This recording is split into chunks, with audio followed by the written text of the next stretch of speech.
Jack, un soldat des forces spéciales tout juste retraité, se fait contrôler par 2 policiers dans la rue. Jack sort ses papiers d'identité, mais les 2 agents ne daignent même pas y jeter un œil et exigent de fouiller son sac à dos. Ne voulant pas chercher les ennuis, Jack pose son sac par terre. Après avoir fouillé sans rien trouver, les policiers s'apprêtent à le fouiller au corps. Jack n'a d'autre choix que de coopérer et soulève ses vêtements, révélant ainsi le couteau à sa ceinture. Les policiers dégainent immédiatement leurs armes, en lui ordonnant de ne pas bouger. Même si Jack affirme posséder un permis de port d'armes blanches, les 2 agents confisquent de sur le champ son couteau militaire et s'apprêtent même à l'emmener au commissariat pour port d'armes illégal.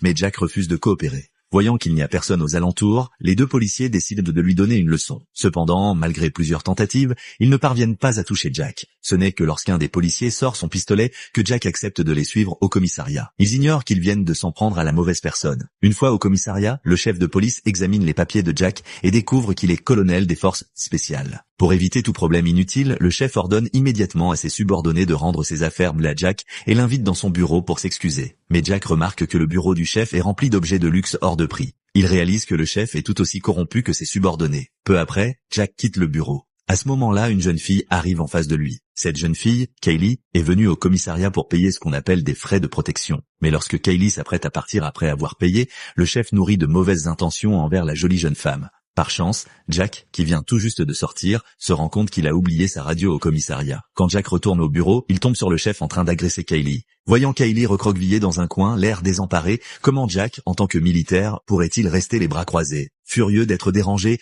le chef lui ordonne de prendre ses affaires et de déguerpir immédiatement. Il ignore que Jack est déjà prêt au combat. Ce film s'appelle Opération Flintlock.